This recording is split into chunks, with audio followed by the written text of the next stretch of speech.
Hey everybody, Drone here with another first edition Friday video. This will be the last video I do before I go on vacation. Probably no videos for a couple of weeks. When I come back, it seems that, if I'm looking at the calendar correctly, that the February erratas and stuff like that will be out, because I basically go start vacation next Friday, the Friday after this video, like the week from the Friday that this video comes out is when I basically go on vacation. Then I'm on vacation for another week, so I come back from vacation February 3rd, 4th, I believe, which means that I will be back before the February band errata change, gameplay changes, first Monday of the month drops. So my hope is that even though I'm going to be gone for a couple of weeks, that I'm, one, leaving you with a good video today, two, when I come back, that I will try to make it up to everybody a little bit and to myself by hopefully trying to get 2 videos done right when I come back. One will be a going over what is, I guess, released in February. The word on the street, from what I'm being told, is that the February release is going to be pretty significant. Obviously, no one's telling me exactly what, but I have been told that I'm going to have some stuff to talk about in my video, and that it's going to be very interesting. The other thing I want to do a video on is then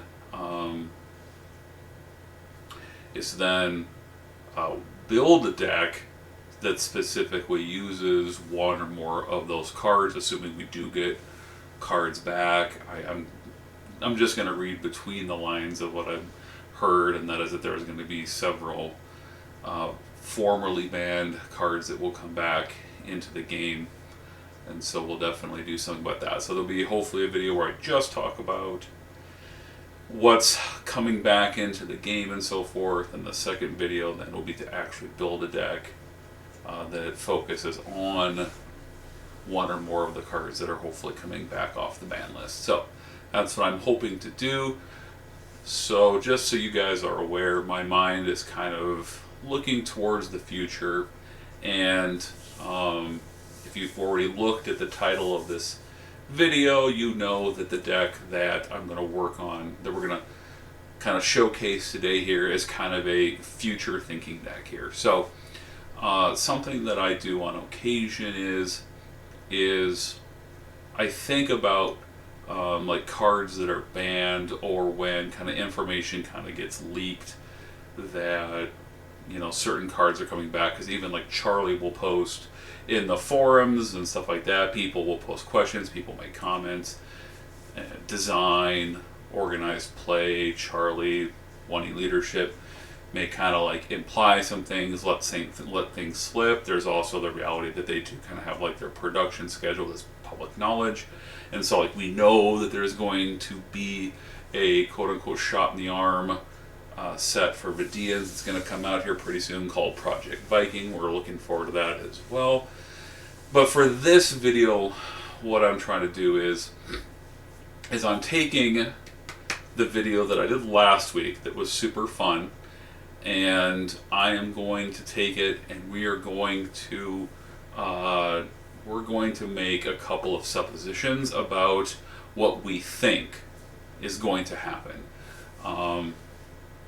Obviously, again, no one has told me anything definitive. I'm not in the loop. I'm not part of design. I'm not part of the balance team. I'm not part of the organized play management or anything like that.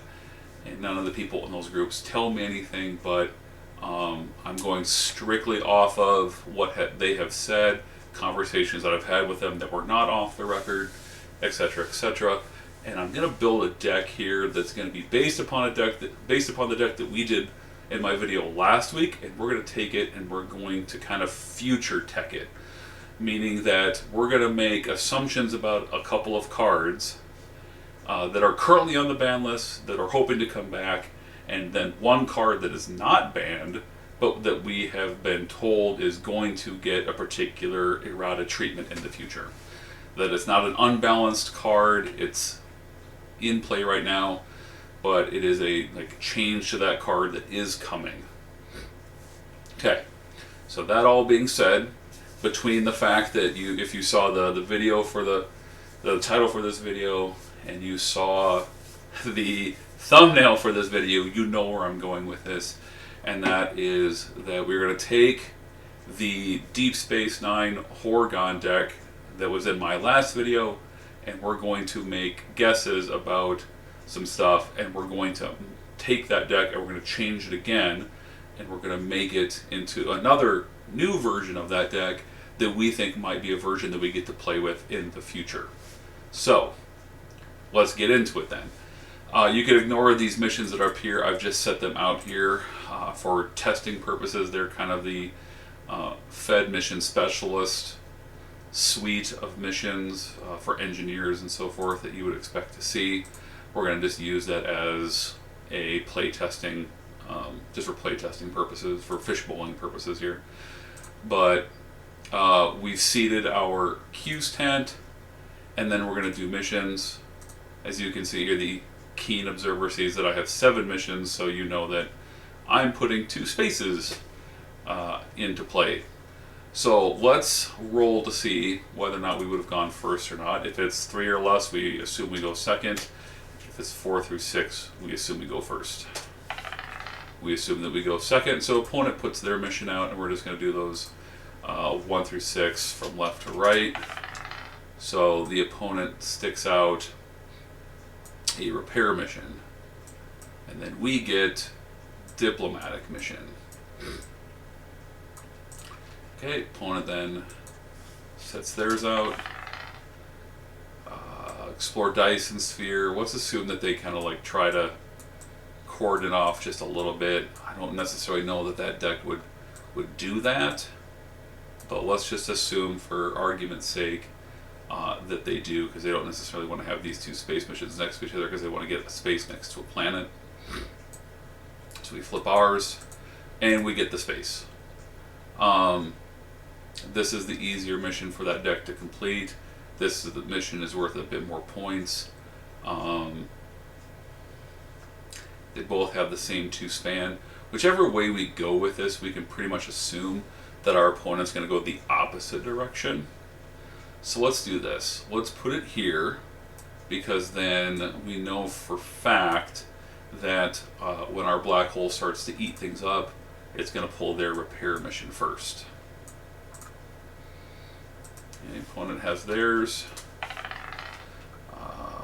The A-clone colony is going to sit down right here. We do ours. Oh, there's our other space already. That's unfortunate. This is definitively not going well, because our big mission is being soaked up here. So Cytherian Lure is going to hit, is going to sit on the table. We're just going to put it here. We flip and we finally get Relocate Settlers. So let's force the issue then a little bit. So maybe what we can do is we can try to maybe force the opponent back in the other direction, or we can break their missions up, because now our Bajoran region's coming out, and we're duplicating Cytherian Lure from them.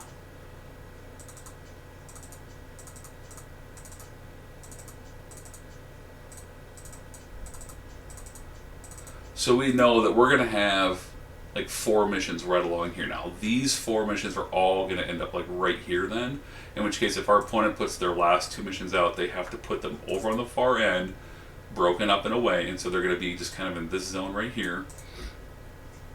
or they got to put them over on this side, and we're going to have our spaces break them up. So let's try to manage the situation here. I mean, if I'm the opponent, I don't necessarily know that the board, that the entire Bajoran region is going to come out here, and so we can assume that maybe they think that even if they get broken up, that's okay. They just don't want to be on the left and right side of my universal space, so they'll put a mission here. We can then stick a Bajoran region mission. Let's put it right here. Opponent places their last mission here, and then we just get to run them out. So that goes there, and then this will go right here.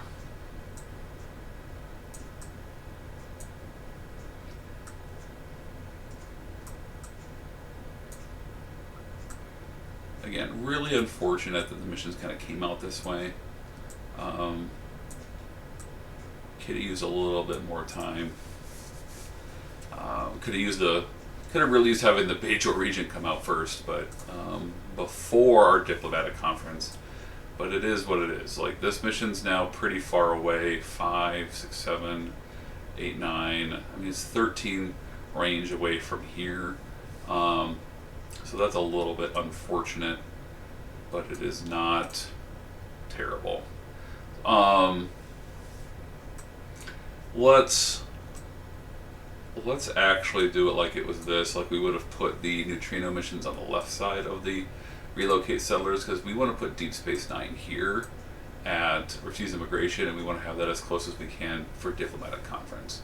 So let's just do that. Let's just assume that, because I mean this region, these two, we can choose which side we want to put them on during the seed phase, regardless of the order they come out. So let's just do that for purposes of playtesting. Okay, so we've done that. We go to the dilemma phase, and our Deep Space Nine comes out during the dilemma phase, and we put it here. This then makes any Cytherians that we would face here more or less dead, which is good. And then we go on to seeding our dilemmas. So this time around, we've changed things up just a little bit. We're going with just some lack of preparations in front of Horg'ahn, so that we can really load up dilemmas elsewhere. It doesn't have to be lack of preparation. I'm just showing that you can do whatever it is that you want, just as long as you're not going to interfere with the opponent solving, as I said in the last video. We think our opponent's going to be in this zone right here, because I don't think they're going to want to just do these two, but they might. But these two are going to be significantly harder for them to come up with all the points they need, and if they start here, then they're they're far away from their Cytherian lore, and they have to go right across our face playing Deep Space Nine. And so we don't think they're going to end up over here. But what we'll do is we just hedge our bet, and we would stick one lack of preparation combo here, and then we're going to put the other one here at the aid clone colony, because this mission is going to be duplicated. So we think that this is probably what we would need to do to kind of encourage the opponent to find it. We're going to put the dead end combo here at the duplicated planet mission.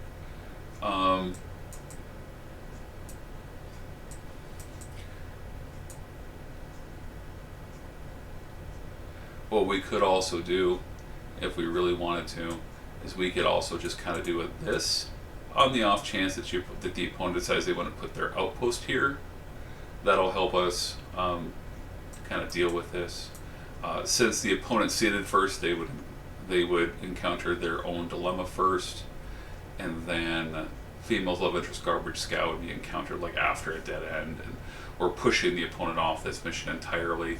So they'd have to do space first in order to then get through this, which they might do. That's kind of the thing about this deck, is that they might do it, but since we're going to put 2 4-card space combos here, we might actually just encourage them just to do this. I don't necessarily know. I mean, that's where this gets a little tricky. It's hard to say exactly what is like the right decision. But if they try to micro team it and catch them off guard with a lack of prep, make them lose the points and push them onto 3 missions, if they go down with exactly what they need, then we have the M113 creature snipe a mission specialist. So I think that's the way we do it. And then we can put this dual combo down here, and then we put this combo here, and we put this combo here.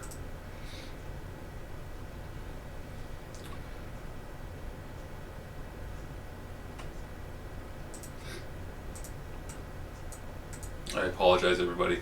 I'm kind of still fighting through the flu that I've had. I am vaccinated for it. I work for a medical provider, so I'm like fully vaccinated as required by the terms of my employment. But even through the vaccination, I still have some mild symptoms. So if I cough, take it.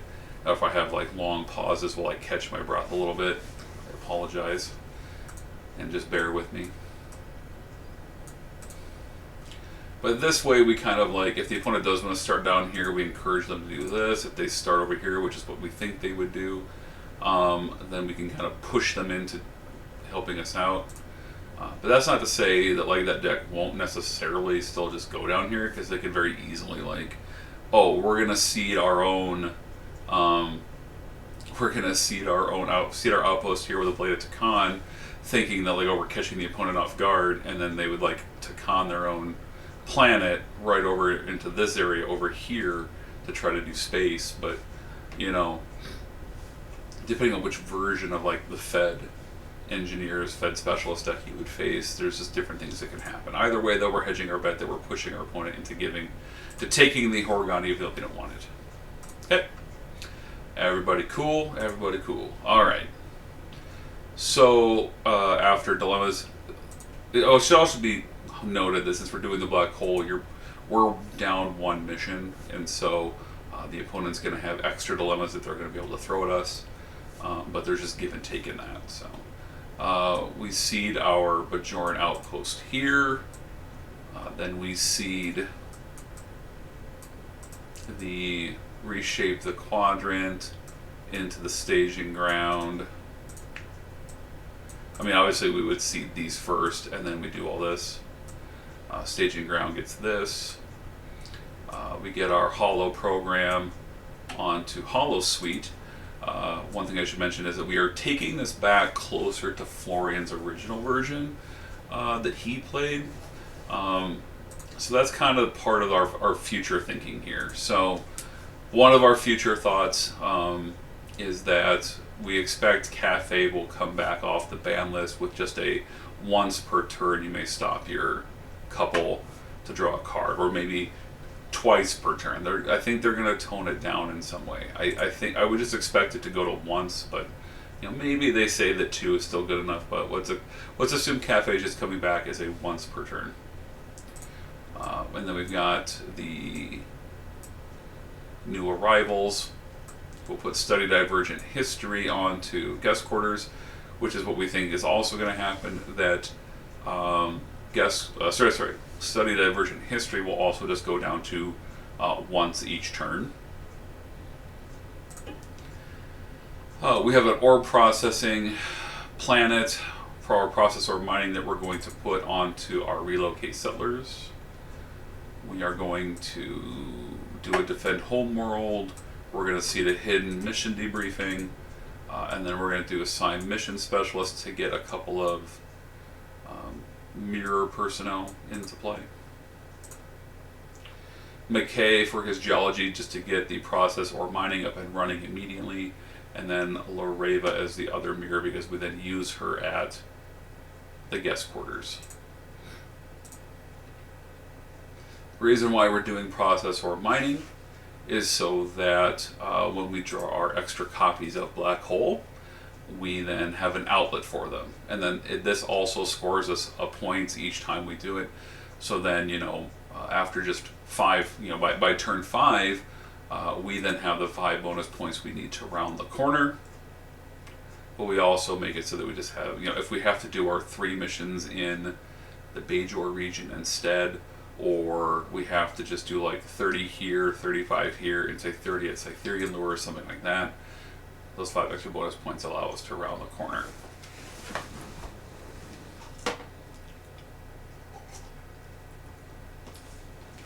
So that's kind of the future tech that we're doing here, is that we're assuming that Cafe and Study are going to come back here, hopefully in February, limited to probably just a draw one, once each turn. The other thing that we're doing is that we are anticipating, because it was more or less said that it's going to happen on the forums. Charlie, I believe, said that they're just simply a little delayed in getting this out for whatever reason, but that Universal Space is going to get the any quadrant treatment finally. And so what we expect to see is the ability to seed Universal Space in any quadrant. So now we have the ability to play an Alpha Quadrant deck as a Black Hole deck against any opponent, basically.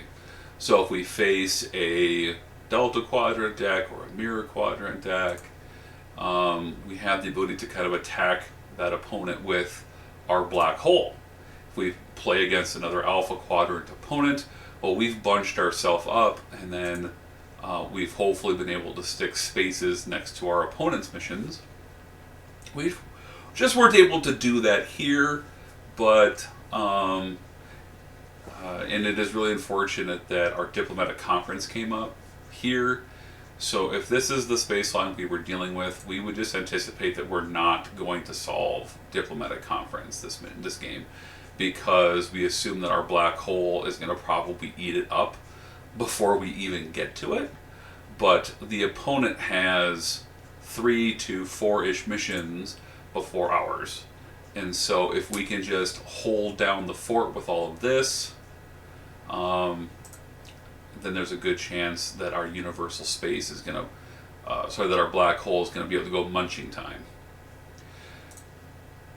So why do Black Hole in any, why do Black Hole at all, you're probably wondering. Well, since we're doing the Horg'ahn with a Randus maneuver again, what that does for us is, since we're taking double turns, that means that our Black Hole is counting down every single time we pass through our turns. So basically our opponent's getting a turn, and then we take 2 turns, and at the end of that second turn the Black Hole is munching. So basically, like, from the opponent's perspective, they're getting a turn and then a mission's going away. That's pretty powerful. It basically allows us to speed up the Black Hole, make it an active Black Hole, a very active Black Hole. So if our opponent is in a different quadrant, and again, we're assuming that space is going to get the universal, like, conceded any quadrant errata. If our opponent's in another quadrant, it's just their missions. So then we're putting a lot of pressure on our opponent in 2 different ways. We are getting double turns to attack their dilemmas. We're taking double turns that even if their dilemmas are slowing us down, the Black Hole is munching away on their missions. Like, they're taking a turn and then losing a mission. Then we take 2 turns, and then they take we take 2 turns and they lose a mission. Then they take a turn, and then we take 2 turns and they lose a mission. And that's, for a game that might, if the game drags on a little bit, that's pretty big. One of the things that we can sort of do in that scenario is try to get the Black Holes, with like a planet nearby. So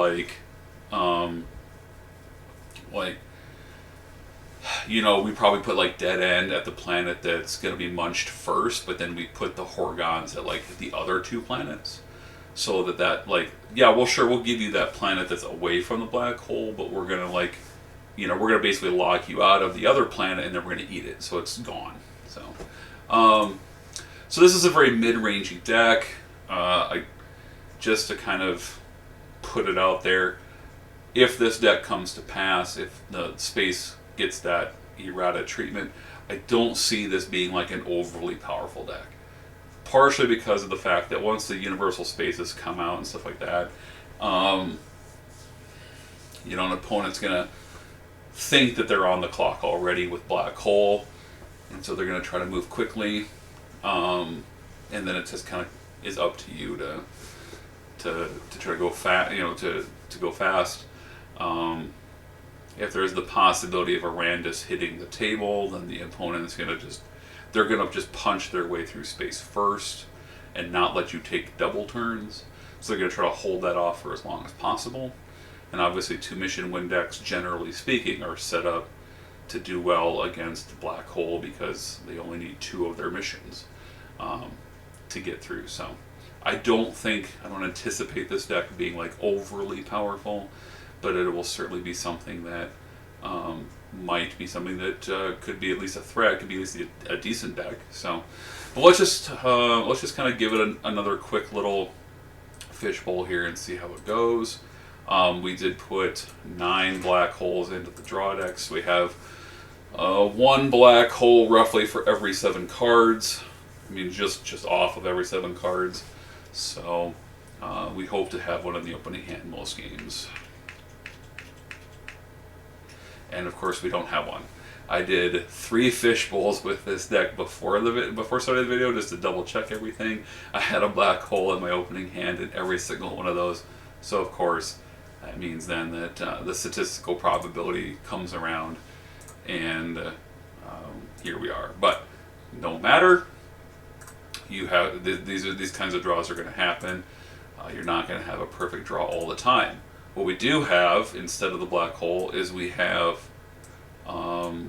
2 different mated pairs immediately for the Hubble program, so that's going to free us up with our defend homeworld. So it's kind of a give and take. These are important things to keep track of when you're testing a deck. Is like, even when things are going bad, where's the bright spots? Because then it lets you know that even when, like, how bad is the bad? If there are still bright spots, well, if you feel like this is bad, but there are still some significant bright spots in what you're seeing, then you're doing okay. All right, so the opponent has their turn. They probably just play some personnel. Again, depending on which version of the deck, maybe they try to attempt right away, maybe they don't. But let's just assume that they probably don't. But if they did, they're either going to bounce off a dead end, they're going to get crushed by the M113, they're going to get bounced off that, or they're just going to straight up die to this. And so they're going to like lose 10 points, or they're going to like lose 10 points and, 2 significant people. So let's just assume they probably don't do that. So comes to our turn. We're just going to go ahead and play a Bajoran Interceptor because that's the best ship that we can have in our opening hand for this deck. So again, we're looking at the bright spot here. We're just going to do Wharf and... No. We're going to do... Yeah, let's do...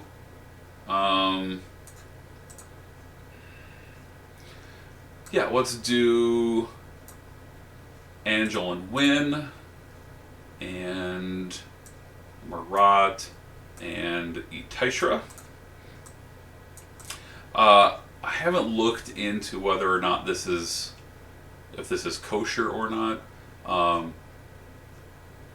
Even if we don't, maybe say we don't get Marat or we don't get Etishra, that's fine. If we still have to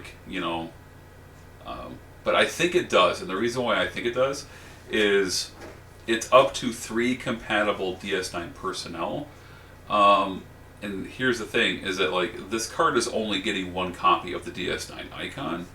So I would actually maybe argue that regardless of what the dual personnel rule is, that this card, because it's simply asking for 3 compatible DS9 personnel, you could say that it's checking for just 3 copies of the DS9 icon. Angel and Win are not getting the icon twice. They're just getting it once. The card is getting it once. So I'll have to look into rules on that. James, if you're watching, feel free to comment, research it, and comment below. Give me a thought or an answer on it. But for now, we're just going to play test it as if we get the dual personnel with 2 other cards. Then we can go ahead and flip with Defend Homeworld. And normally we would grab Worf and Jadzia. But I think what we want to do is just grab a Bajoran security person.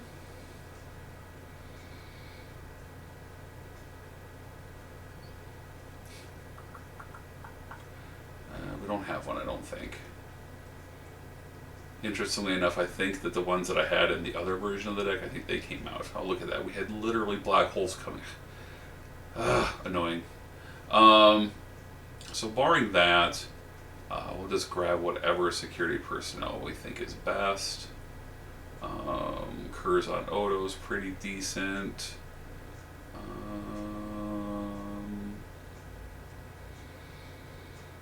I don't think any of the security people. Well, we could just grab Kira. Kira would be a Bajoran. Yeah, Kira's Bajoran security. I did change the personnel up, obviously, from Florian's version, both for mission reasons, but then also like flexibility reasons. I'm not going to comment on Florian's skill matrix for his version of the deck. Everybody has their own thoughts and ideas about what's important, and you make concessions here and there, like you're getting something, but you're giving something up. I also want to make it clear that this is a first version of the deck. I haven't really genuinely dove into the skill matrix to see whether or not this deck is like prime or not. So I always say that, like, you know, if you take somebody else's deck, make sure that you look at the skill matrix for the deck and then kind of adjust it to your meta, adjust it to your liking. But we're going to grab this Kira. I put her in because she's dual icon basically for the purposes of staging ground, just more flexibility. That gives us the ability then just to have Angela Wing go straight to the cafe and draw us a card.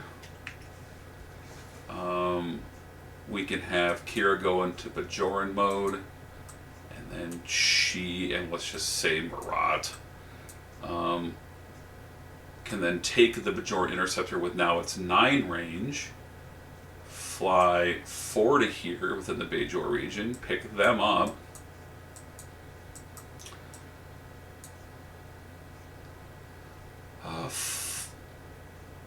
fly here to relocate settlers for their 5th range, and then just beam down McKay. None of the other ones have geology, unfortunately, and she would not have had geology because I have no Romulan VIP in play. So we're just going to just drop McKay off, and then we're going to use our remaining range of 9 to get all the way back and dock again, and then we can walk Kira and Marat and Lareva, and heck, let's put Itaishra there as well, because then we have our VIP there. We can stop Kira and Lareva to draw a card with Study Diversion History. Still no black hole. And then, yeah. And then we would just draw 2 to end the turn. We can go to the top because we have command and command next to each other. So whether they do it on our turn, we do it on the opponent's turn, doesn't matter. And we will just grab,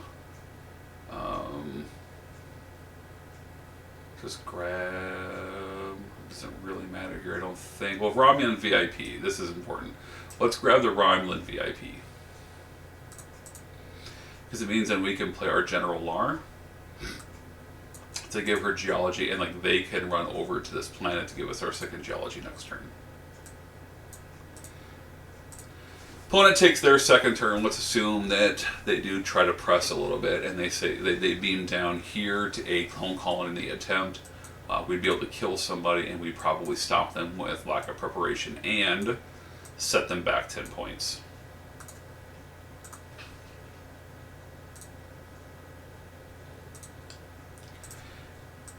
And then we would also be killing a 2nd personnel, and if their outpost is here, we would just be taking away their mission specialists and trying to press them into 3 missions solidly. And then it goes to our second turn. So our second turn, we kind of have, I mean, we have an extra ship, so to speak. You know, we have plenty of ships in the deck. I think we can just probably punt. We can punt one of these ships, I think. I don't really want to punt any of these other personnel because these personnel are really good. So let's punt the modified Vorcha. Sends it to the point zone. We get a point. We only draw one card. And it's a jack. And then we'll just drop the B-type Warbird with General Lar, Worf and Jedzia, and Rom. No, let's not do Rom. Let's do Jack.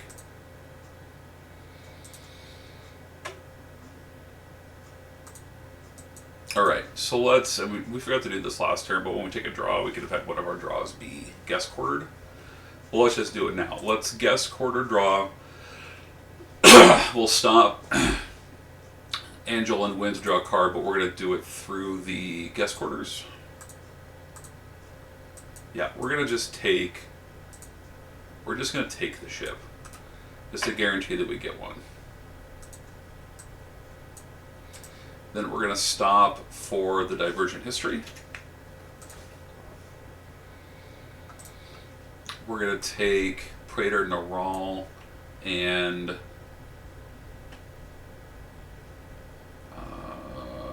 General Lar. We're going to drop them off at the planet and come back. We can have Jedzia look with the science lab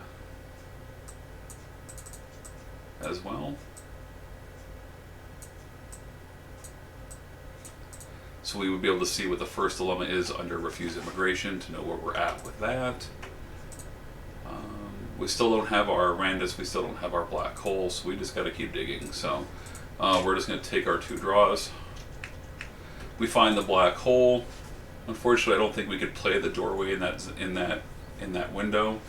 It's very unfortunate. We still haven't found our Randus. We did increase the number of Randuses in the deck to 3 as well, since we increased the deck size just a little bit. Opponent takes their third turn. Let's assume that they just go, okay, now we have to actually be legit here. They play the personnel they need, they attempt, and then they solve. They acquire the Horg'ahn. And so we really need to find our Arandus. I don't know that they would necessarily cure this, but they probably just, if they don't, either way, we're going to flip the mission debriefing on them. And then we're going to be able to kill somebody important. And it passes to our turn. So we just play the Black Hole. We drop the modified Vorcha with, oh sorry, start of turn. Before we do any of that, let's punt. I think we could probably punt Vacus. Yeah, let's punt Vacus to the discard. That removes that. We score another point.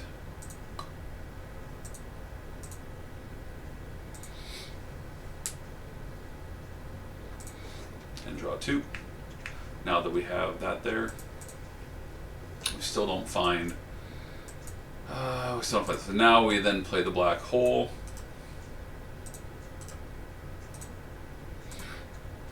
And then we can drop a, let's just drop the Zeppelite Freighter with, yeah, let's play Marg, and let's play Mavil for not aligned, and let's play Rom in Bajoran mode.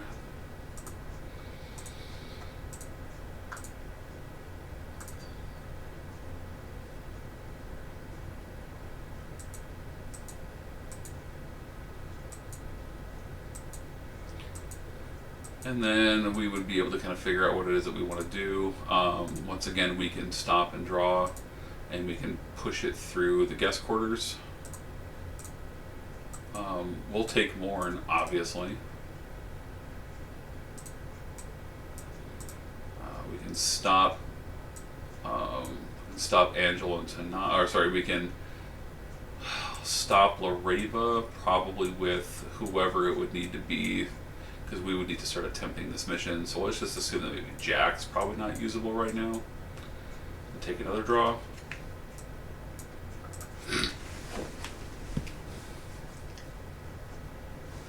And then we would probably just do what we need to start doing in order to push through on the mission here.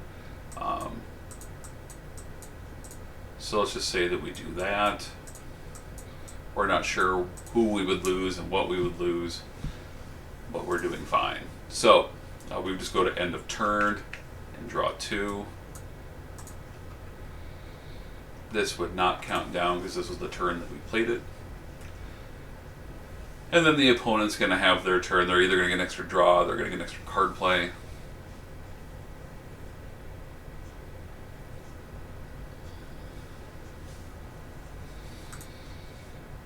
They would need to start punching through space and so forth. They'd probably just bounce off the Arsenal Divided, because this is where they are. So they're probably just going to be like, okay, we'll just go to Explore Dice and Sphere and attempt. They just probably bounce off the Arsenal Divided, because we will have been killing a couple of people as we go.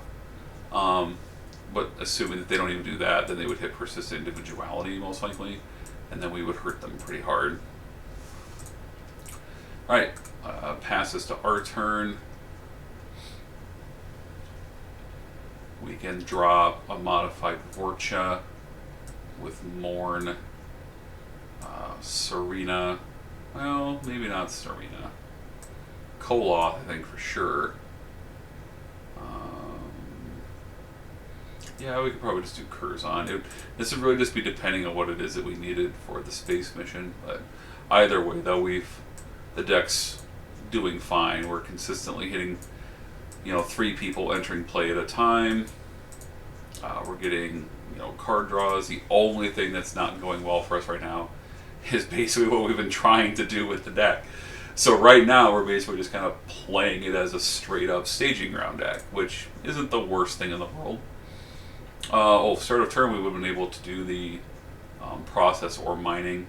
I think Sherrod probably would have been what went. So we'd be up to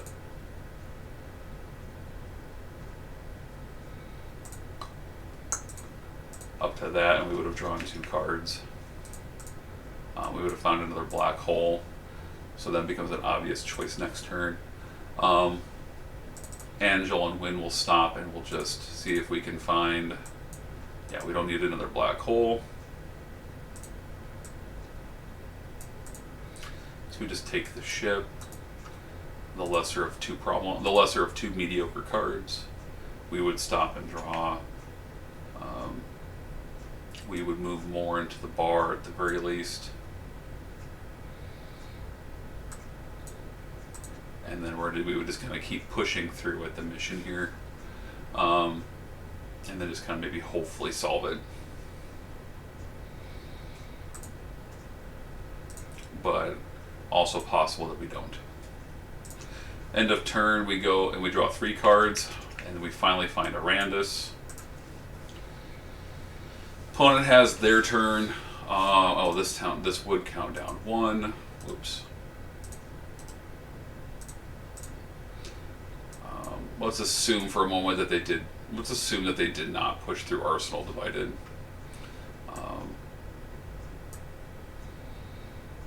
Because maybe they were just trying to like redshirt it just to see what was there. So on their turn, then they push through Arsenal Divided. Then we hit them with a Persistent Individuality. Let's assume that they even push through that. But then they hit the Temptations of the Flesh and stop.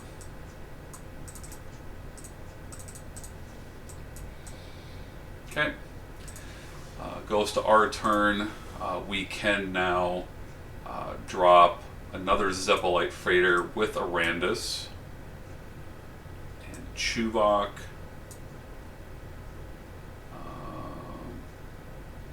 Computer Skill, Physics, Science, Exobiology. Mars Medical, lost his Science. She has Science as well. Computer Skill, Physics. I think Serena's probably just the better bet here. We now can activate double turns, which is, again, now we're starting to move along here. And I think this is a below average example of how the deck would play.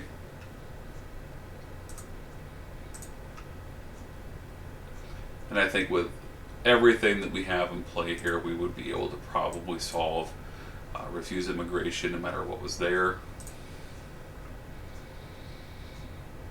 Because we had also, as we push through, we'd be encountering, and then we were fighting through to get some things here. And it's an easy solve. We just need weapons greater than 10 with leadership times 2 and integrity less than 30, or Vedic, a leadership and diplomacy.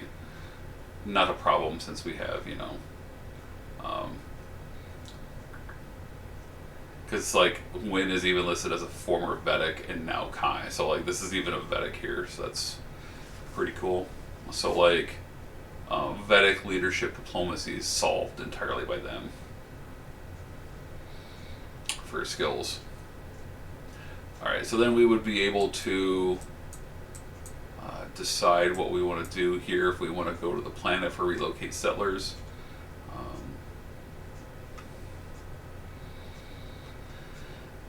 VIP diplomacy security times 2 is not hard. Security times 2 and treachery is also not hard since we have treachery all over the place.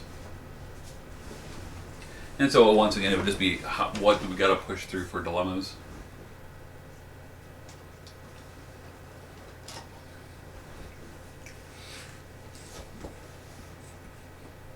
But we would just send what we need to send in order to try to push through here. And then we would have the option, once we push through this mission, whether or not we want to try to push through Cytherian lore or try to push through characterized neutrino emissions. Computer skill and then cunning is... Computer skill type 2 and cunning is not hard, because we've got computer skill on Serena, assuming she doesn't die. We've got computer skill... Computer skill... Not on Rom, never mind. This version of Kira doesn't have it. So maybe computer skill would not be the thing that we would want to do then.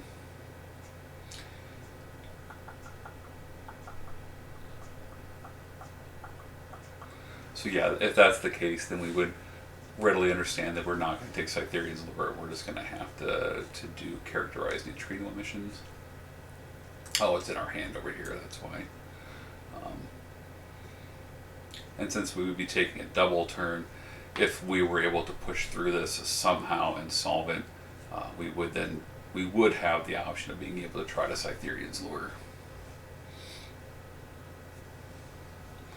Knowing that we know what our two dilemmas are, that we bypass this one, and we can easily deal with the female's love interest garbage scow. We have lots of ships with tractor beam. Although engineer is a bit of a struggle. Though we have the McKay and we have the Morn, so we would have it. I don't know what an opponent would do if they would actually not see it a lot under Cytherian's lore, and then just hope to maybe take it. But I could also see an opponent putting 3 dilemmas underneath here easily. In which case we would definitely just do characterized neutrino missions, which probably got 3 or 4, 4 dilemmas. Same way with the Majora region missions, we would just assume that an opponent would probably put 4 dilemmas underneath these missions, and maybe only put 3 over here at Diplo Conference. But yeah, obviously, getting our Diplo Conference near our refuse immigration is kind of the plan A. And then another thing you can do with this deck is if you don't want to play with the mission debriefing, you could just self-see the Cytherians here, and then just do that so you can get past a dead end at Diplomatic Conference. And that's more or less the deck. Our end of our turn, we would soak up this space. This would reset. We would take our second turn, hopefully just push through relocate settlers, and then move on to characterize neutrino emissions. And now the opponent's in a slight bind, because even if they solve export Dyson Sphere, they're probably not going to do it with their mission specialists anymore. And so they still have to go to a third mission. They don't know what's going to get through the temptations of the flesh. But we have 3 objectives in play at all times, and if they have 1 or 2, we're going to stop 4 people, 5 people, and then hopefully the Cloud's going to put them in a timeout.